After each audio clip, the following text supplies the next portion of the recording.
이번에는 수동태 부분을 같이 공부해 보도록 하겠습니다. 우리가 중학교 3년 내내 능동태 문장을 수동태 문장으로 바꾸는 연습을 해왔었잖아요. 그래서 이번에는 기본적인 연습을 제외하고 고등학교 시험 문제에서 그리고 모의고사에서 주로 어떤 유형으로 출제되는지 그 부분을 집중적으로 한번 공부를 해보도록 하겠습니다. 유닛 10부터 한번 같이 살펴보면 삼형식의 수동태라고 나와 있죠. 여기에서 퀴즈, 왜 1형식과 2형식은 나와 있지 않은 걸까요? 너무 쉬워서 생략한 걸까요? 한번 이 문장의 형식과 수동태의 기본 개념을 같이 생각을 해볼게요. 형식 먼저 복습을 해보면 1형식은 주어랑 그리고 동사, 2형식은 주어, 동사, 그리고 보어, 3형식은 주어, 동사, 목적어, 4형식은 주어, 동사, 목적어가 두 개죠. 아이오, 직접 목적어, 간접 목적어. 간접 목적어 먼저. 그리고 5형식은 주어, 동사, 목적어도 있고 보어도 있는 이런 5가지 문장의 형식이 있었죠. 그리고 수동태의 기본 개념을 한번 생각해보면 수동태는 오른쪽의 예문과 마찬가지로 주어, 동사, 목적어 중에서 목적어를 맨 앞으로 보내서 주어로 만들고 그리고 동사를 비동사 플러스 PP 형태로 바꿔주고 원래 주어였던 부분은 써주고 싶다면 by 플러스 목적격으로 이렇게 써주는 게 수동태의 기본 개념이죠. 이 수동태의 개념을 한번 가만히 생각해보면 수동태를 만들 때에는 반드시 주어 동사 이외에 한 가지 더 필요한 요소가 있어요. 바로 요 목적어죠. 목적어가 주어가 되기 때문에 반드시 목적어가 필요합니다. 그렇지 않으면 주어가 없는 문장을 만들겠다는 건데 영어에서는 불가능하죠. 그렇기 때문에 수동태라는 개념은 애초에 목적어가 있는 문장만 성립 가능한 그런 개념입니다. 그렇기 때문에 3형식부터 언급이 되는 거예요. 1, 2형식은 애초에 수동태를 만들 수가 없죠. 내가 확실하게 1형식 동사 혹은 2형식 동사다 라고 판단이 되어지는데 수동태로 쓰였다 하면 해석할 필요도 없이 무조건 문법적으로 틀렸다고 간주를 하면 됩니다. 그래서 3형식부터 나오는 거예요. 이 책에서는 그래서 3형식의 수동태, 4형식의 수동태, 5형식의 수동태를 순서대로 언급을 하고 있습니다. 1번에 능동태를 수동태로 바꾸는 방법 나와 있는데 방금 전에 똑같이 했었죠. 능동태의 목적어를 수동태의 주어로 바꾼다. 그리고 동사를 비동사 플러스 과거분사 형태로 바꾸고 그리고 능동태의 주어를 by 플러스 목적격 형태로 한다. 라고 나와 있죠. 여기 CF에도 행위의 주체를 굳이 나타낼 필요가 없을 때에는 by 플러스 목적격을 생략할 수도 있다. 라고 나와 있습니다. 그리고 포인트 2로 넘어가면 수동태의 시제가 나와요. 시제 부분 사실 더하기만 잘하면 되죠. 예를 들어서 현재 완료 시제다 하면 항상 시제가 먼저 have pp인데 여기에 수동태까지 더해요. 그러면 비동사 플러스 pp가 더해져서 중간 부분만 결합시키면 돼요. have 그리고 been pp 이렇게 되는 거죠.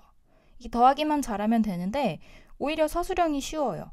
만약에 모의고사에서 알맞은 형태 골라라 라고 하면은 이런 식으로 묶여져 있으면 문제를 풀지 못하는 거예요. has been cleaned랑 그냥 cleaned랑 중에 골라라 라고 한다거나 has been 한 다음에 cleaned랑 cleaning이랑 골라라 뭐 이런 식으로 문제가 나오면 항상 동사 부분은 시제랑 태가 같이 섞여서 나오는 부분이기 때문에 문제 파악에 굉장히 어려움을 느낄 수도 있습니다.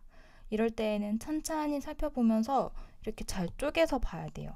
이 부분은 have pp 그리고 비동사 플러스 pp 이렇게 쓰였네. 수동태가 맞나? 현재 완료 시제 쓰여도 맞나? 이렇게 잘 나눠서 판단을 해야 됩니다. 그리고 수동태에서 정말 중요한 부분은 바로 다음 부분입니다. 목적어가 명사절인 경우라고 나와 있죠? 목적어가 명사절이라고 하면 보통 이 수동태에서는 대절이라고 생각하면 됩니다. 목적어가 대절인 경우, 우리가 예를 들어서 say나 believe나 think 같은 동사처럼 주로 목적어 자리에 대절을 잘 쓰는 동사들이 있죠. 이런 동사가 포함된 문장을 수동태로 바꿀 때 처음에 조금 난감할 수도 있는데 목적어가 아무리 길어도 결국에는 하나의 목적어이기 때문에 수동태를 만드는 방법은 똑같습니다. 예를 들어서 They say that he is a hero 라는 문장에서 they가 주어, say가 동사, 그리고 대절 전체가 목적어에 해당되죠. 이 문장을 수동태로 만들 때 우리가 기존에 알고 있던 방법 그대로 쓰면 돼요. 이렇게 맨 처음에 보내서 that he is a hero 라는 부분이 주어가 됩니다. 그리고 동사가 비동사 플러스 PP 형태가 되죠. 그래서 is said 가 되고 they는 불특정하기 때문에 일단 생략을 하겠습니다. 이렇게 만들면 목적어가 주어가 되고 비동사 플러스 PP 형태가 되는 첫 번째 수동태 형태예요.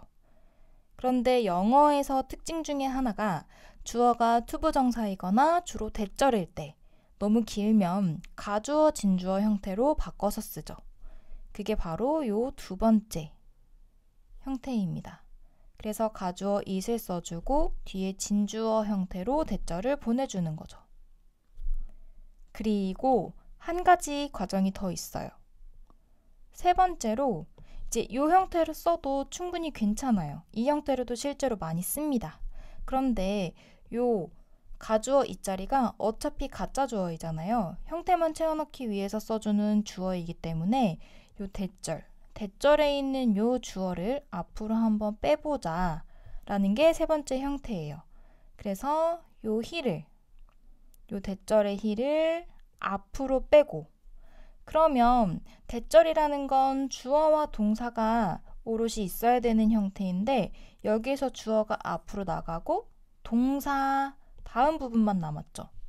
그래서 요 is hero 이 부분을 투부정사 형태로 to be a hero 요 형태로 바꿔주는 거죠. 이게 세 번째 형태입니다. 이 부분이 실제로 학교에서 서술형 문제로 정말 많이 나오는 부분입니다. 예를 들어서 본문에서 요 능동태 문장이 있는데 요 문장을 수동태 문장으로 바꿔서 적으시오. 그런데 조건이 is로 시작할 것 혹은 he로 시작할 것 이런 식으로 주어질 수 있는 거죠. 그럴 때 문제 의도를 이런 식으로 잘 파악을 해야 됩니다. 그리고 CF까지 한번 살펴보면 이때 대절 속의 동사의 시제가 대절 속의 동사의 시제라는 건 요 작은 부분, 요 부분의 시제를 얘기하는 거죠. 이 부분의 시제가 주절보다 앞서면 to have PP 형태가 되어야 한다. 무슨 말이냐면 항상 주절의 시제랑 비교해서 파악을 해야 됩니다. 만약에 요 앞부분은 현재예요. 요 앞부분은 현재이고 대절의 시제는 과거예요. 요 형태라면 일반적으로 대절을 쓴다 하면 대절 자체가 시제를 가지고 있을 수 있는 부분이기 때문에 그냥 그대로 쓰면 되는데 만약에 우리가 요 세 번째 형태로 바꾸면서 투부정사로 바꿔줘야 되는 부분이다 하면은 여기를 그냥 to be라고 쓰면 앞에 시제랑 주로 같다고 보기 때문에 현재라고 착각을 할 수 있겠죠.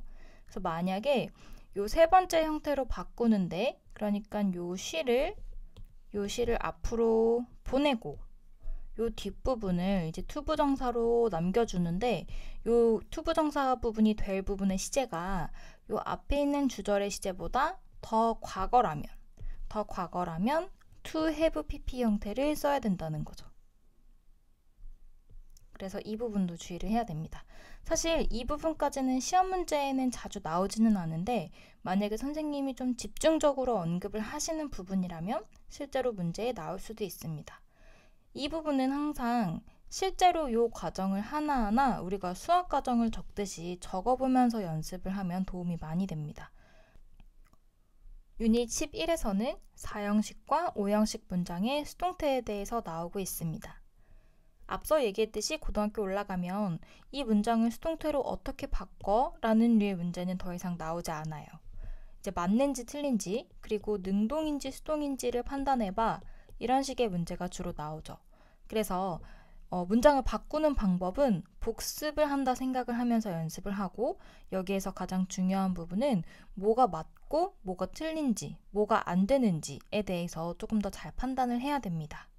첫 번째 포인트부터 보면 사형식의 수동태가 나오죠. 일단 기본적으로 사형식은 주어, 동사, 그리고 간접 목적어, 그리고 직접 목적어로 이루어진 문장이죠. 여기에서 좀 헷갈리면 앞에 나오는 부분이 사람 목적어 혹은 누구누구에게라고 해석이 되는 부분이 있고, 뒤에 나오는 목적어가 사물 목적어, 무엇무엇을, 이렇게 판단을 할 수가 있죠. 이제 사형식 문장 같은 경우에는 목적어가 2개이기 때문에 수동태로 만들 때 2가지 버전으로 기본적으로는 만들 수 있겠죠. 첫 번째 목적어냐, 두 번째 목적어냐에 따라서 2가지 유형으로 가능해요. 이 2가지 유형을 생각해 볼 때 우리가 같이 생각해야 되는 개념이 뭐냐? 우리가 항상 사형식 문장에 대해서 배울 때 같이 배우는 부분이 있어요. 사형식 문장을 삼형식 문장으로 전환한다라고 이야기하는 부분입니다. 그런데 우리가 사형식 문장을 삼형식으로 바꾼다라는 말은 쉽게 말하면 요 목적어 2개의 순서를 바꾸는 걸 이야기를 하는 거예요. 항상 기본적으로는 사람 목적어가 먼저인데 이렇게 바꾸고 싶은 경우에는 어떻게 바꿨냐? 목적어, 뒤에 있는 목적어 앞으로 써주고, 그리고 뒤에 사람 목적어를 뒤로 보내야 되는데, 그럴 때 요 가운데에 to나 for이나 of를 써주고 목적어를 써줘야 됐죠.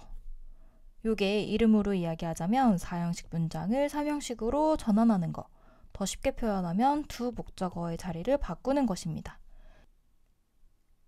이 개념을 우리가 사형식을 삼형식으로 전환한다라고 이야기하는 이유는 문법적으로 동사가 목적어를 하나만 가지고 있을 수 있는 형태로 바꿔주는 거기 때문이에요. 그래서 뒤에 오는 사람 목적어는 동사가 자리를 못 만들어주고 있기 때문에 목적어라는 장치가 나와서 있어줘야만 되는 거죠.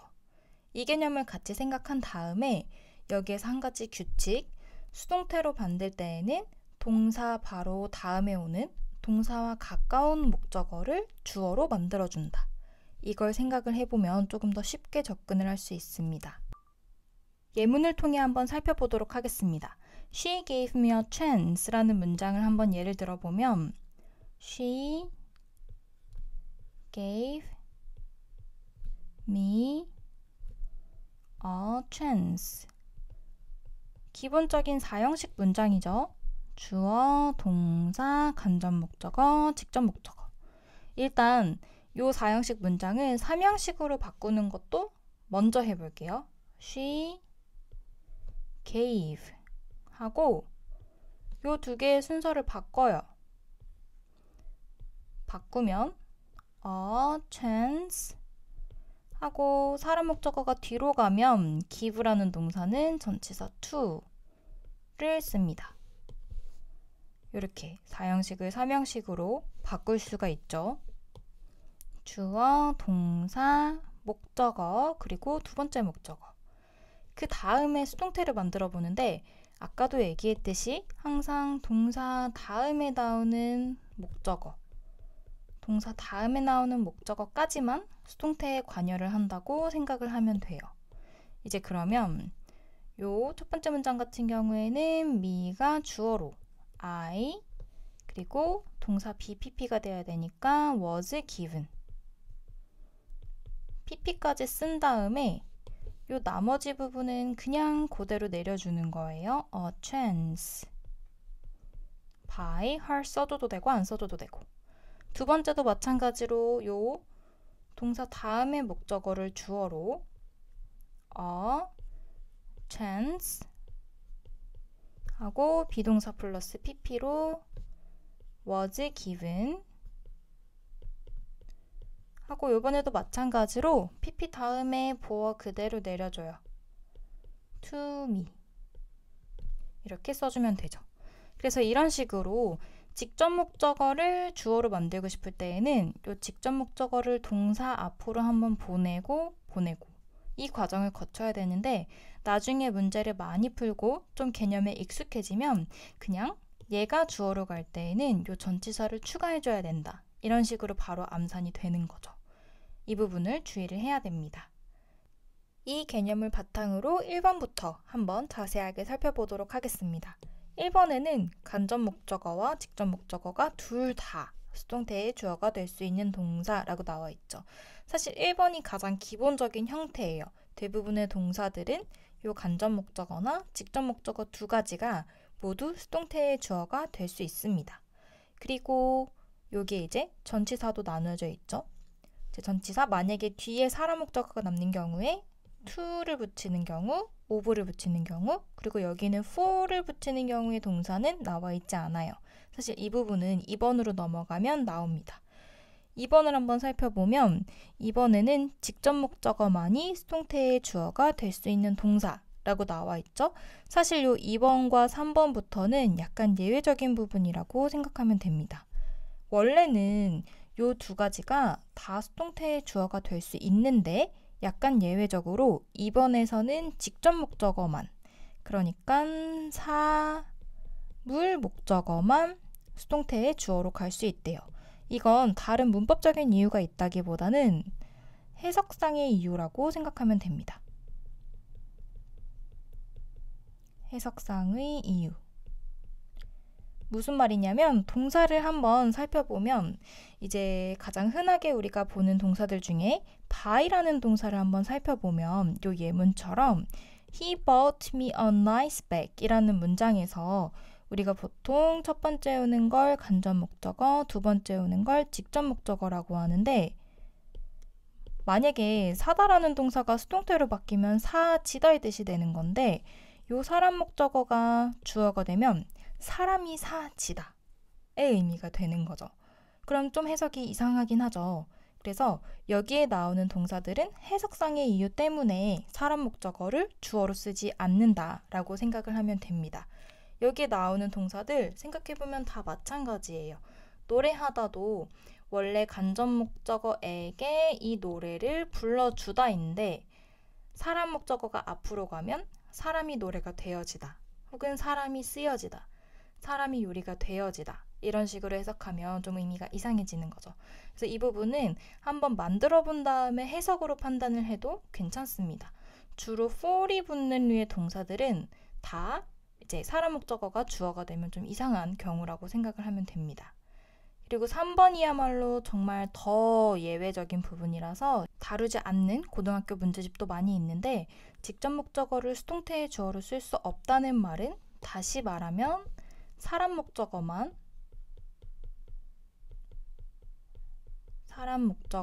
주어로 쓴다는 말이죠.